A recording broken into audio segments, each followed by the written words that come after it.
Hey guys, Virgin Vinyl with you again today. So I've got an absolute classic for you today. One of my all-time favorite artists, of course, and that is Frank Zappa with the masterpiece Hot Rats. So this is a reissue through the through Zappa Records, through the Family Trust. I think it's been remixed or remastered by Bernie Grundman. Remastered, not remixed. And and I think the remastering is pretty good.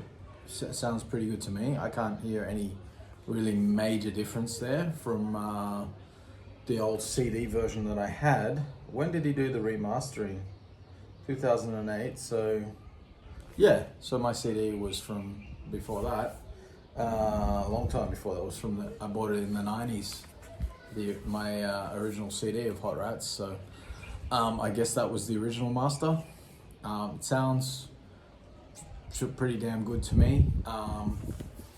This is a gatefold here, so I'll show you that. Just take the record out so it doesn't spill. You've got, so you know, it's funny, this is, who is this? I can't remember if it says on here who's in the actual picture. Cover photos, Andy Nathanson. Cover design, I mean, I don't know if that's who it is, Andy Nathanson, or if it's cover design Carl Schenkel is what's listed there, but I always thought that was actually Frank. I thought that was Frank, like peeking over the edge of the pool. I guess I never really looked close enough, but like the hair and the sort of weirdness, the goofiness, and he was quite often on his album cover, so for years I just always assumed it was Frank, you know, sticking his head out of the empty pool there, but it's not, it's some woman. And it's neither here nor there really, is it? But that's the inside. Quite cool. So a little bit about this album. This is technically Frank's second solo album. Lumpy Gravy is the first, where he's not recording with the original lineup of Mothers of Invention. And this is the second one where he's doing that, although Ian Underwood is very much still present on this album and a major part of it, pretty much playing every instrument apart from the drums that Frank's not playing. Where does it say here? Yeah, Ian Underwood, piano, organ, flute, all clarinets, all saxes, and Frank, of course, playing guitar, octave bass, and percussion. And this is essentially an instrumental jazz fusion album. I mean, it's jazz rock fusion. Definitely has the rock, but it's you know, it's mostly just like free improvisation. And you've got Willie the Pimp, of course, with Frank's longtime friend and collaborator, Captain Beefheart, who is also one of those guys like Frank who quite often was, well, pretty much all of his career was residing squarely in the weird camp, I would say.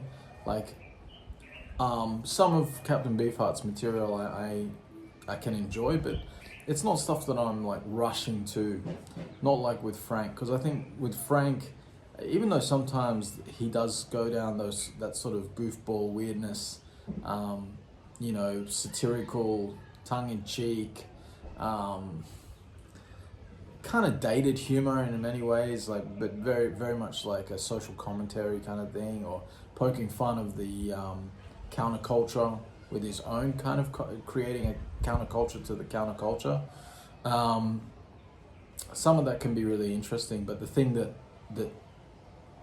and some of it I find really boring as well, to be honest, because it's like, it's kind of dated in many cases, but I think that like what makes it different with Frank as it compares to Captain Beefheart is that Frank is a musical genius, a literal musical genius. I mean, the guy was revolutionary in so many ways. An incredible guitarist, an incredible composer, incredible band leader, incredible at discovering talent. When we think of like a lot of the musical geniuses in jazz, like Miles Davis or Chick Corea, these guys always seem to be like create these environments which are like these fertile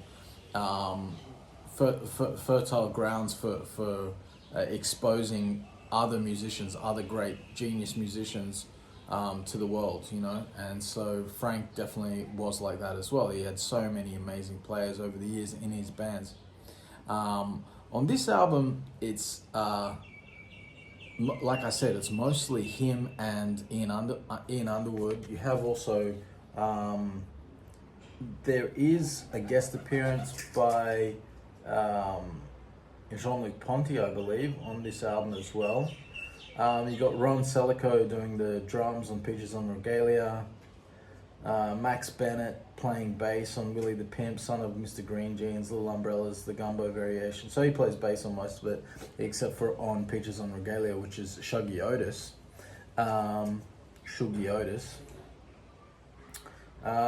Jean-Luc Ponty on It Must Be a Camel, and Kane Harris on Willie the Pimp and the Gumbo Variations. So yeah, I mean there's a whole bunch of Paul Humphreys on drums for Son of Mr. Green Jeans.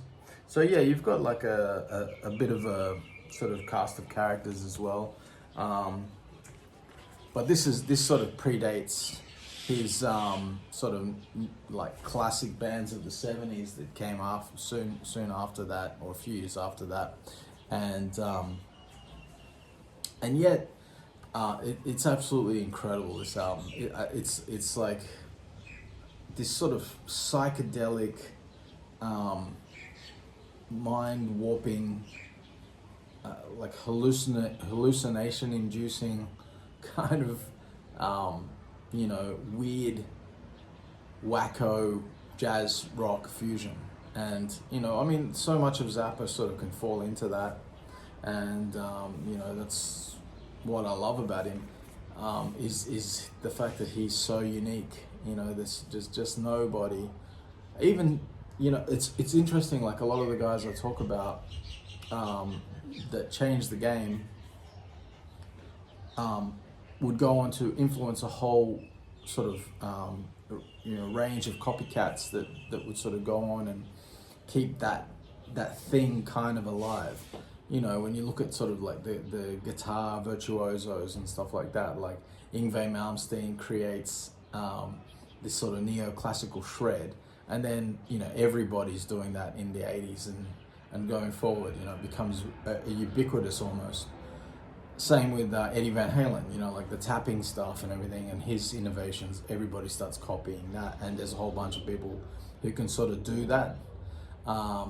And even like Alan Holdsworth, who had this sort of completely otherworldly way of playing guitar that is very strange and bizarre, like amazing. Like anybody who's watched his channel knows he's probably John McLaughlin's my favorite guitarist, but Alan is right there with him at the top.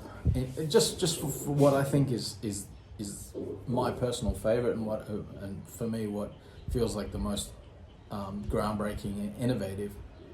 But Zappa is not far behind them either. Like even as a guitarist, even if you took away all the composer credits and everything like that. But even with Alan Holdsworth, like who was operating on that level, people especially since his passing, have really there's more and more people emulating his style and doing it very, very well, really, like to the point where unless you're really super familiar with Alan, like really, really super familiar with him, you might not be able to tell if you just was like a blind test. Whereas I can't think of anybody who has come close to doing what Frank Zappa does and sort of sounding anything like him. You know, there's plenty of bands that do crazy stuff, and there's plenty of bands who push the envelope and stuff like that. But you know, nobody who has been as revolutionary and weird and intelligent and musically gifted and all of those things as Frank. Frank is truly one of the great and most important musical figures of the 20th century. This album also saw, you know, for the time, like highly advanced recording techniques that Frank was developing. I think he had he called it like his homemade 16-track recorder that he had in the studio, and so that allowed him to do like overdubbing and stuff like that, which is what attracted him to the studio, because otherwise he kind of hated being in the studio, much preferred to be playing live. And you know, so there's musical innovations, there's recording innovations, there's of course, you know, Frank is one of the earliest jazz rock fusion guitarists as well. Like if you think about it, I mean, we always put Frank in the sort of rock category, or so many people do, but really, I mean, he's burning all over this, and he pretty much on every recording going, like throughout his whole career, whenever he's playing guitar, he's improvising, and he's improvising in a completely unique way that's unique to him, and he's burning. He's absolutely burning, and it's incredible. Sure, it's not in the same kind of shred fashion that we hear from other guitarists, and yeah, like as far as technical abilities, he's not on the same level as a Holdsworth or a McLaughlin, but on the level of making artistic statement with his soloing, he most definitely is on the same level as those guys. And you know, every single time he plays, he's saying something with his guitar, and it's fucking awesome. It's absolutely incredible. This is a fantastic album. I absolutely love it. It's one of my favorite Zappa albums for sure, but there's so many great Zappa albums, it's hard to pick a favorite overall.